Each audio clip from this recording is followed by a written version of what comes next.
May ulam ba sa inyo, sa amin ba dito? Kamusta mga katropa? Sumbahan na rito sa Rosario, Cavite. So galing nga pala ako rito sa trabaho. Sa paglabas natin, ayan, nabutan na tayo ng baha. At sabi ng mga taga rito, huwag ko na raw diretso yung highway na yan dahil malalim pa yun sa unahan. Dito na lang daw ako duman sa likod, sa Greenfield Subdivision. So ayan, binaybay natin. Baha rin siya pero hindi naman ganong kalalim. Ayan, nakikita nyo. Hanggang ano lang naman nila, hanggang binti pa lang dito sa bungad, pero pagdating dun sa gitna medyo malalim na rin pala, pero kaya naman ng motor natin.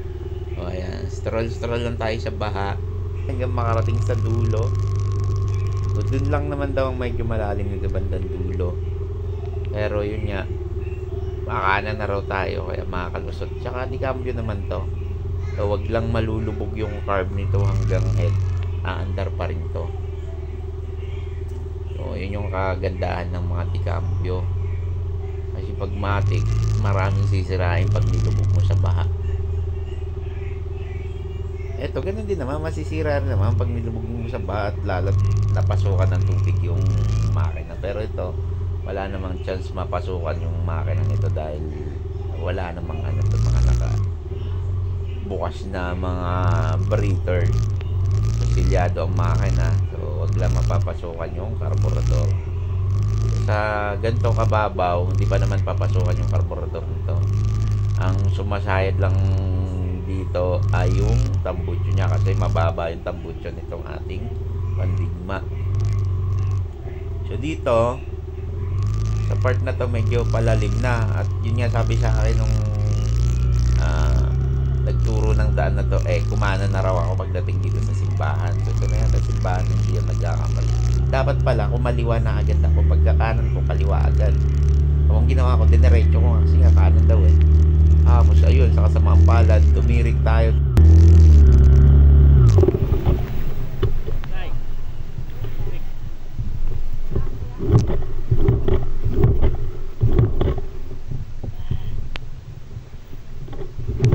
So ayun na nga mga katropa, tamang tulak tayo dahil ayaw nang start ng motor natin, tumirik. Nakalubog na kasi yung tambucho niya rito, kaya hindi na talaga siya makakahinga. Humampas pa yung alon galing sa tricycle, kaya namatay talaga. Pero hindi naman nakalubog yung carburetor, hindi naman inabot yung carburetor, kaya aandar pa to. Kailangan lang natin dalhin dun sa mababaw para hindi makalubog yung ating tambucho, para pag start natin makahinga. So dito medyo mababaw na tong part na to. Medyo ano ba naman ako, kampante pa naman ako na hindi ako tuluyan titirik nito dahil nga tambucho lang naman yung lumubog. So sinusubukan ko ng start dito.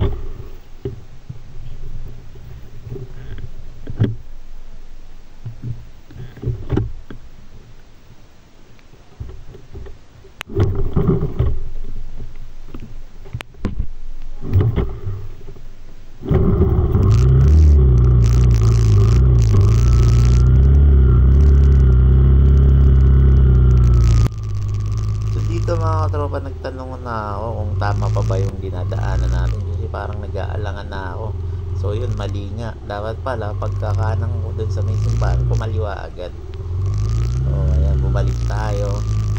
So balik ulit tayo dun siya malalim. Pero hindi na tayo titirik niyan dahil wala lang tayo magkakaroon ng kasalubong ulit sa tricycle.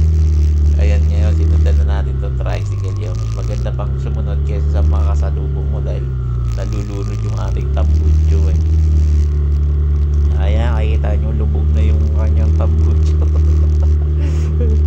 So yan, naalanganin sa dyan, kaya tayo dumiretso na, baka tayo naman ang maalanganin ulit. So dito pala dapat kakaliwa na pala dapat tayo dito kanina. Grabe no, pero dito sa part na to hindi na siya baha, kasi mataas na tong part na to. So yun lang mga katropa, solid yung experience natin ngayong bagyong Karina. Ride safe sa ating lahat mga katropa.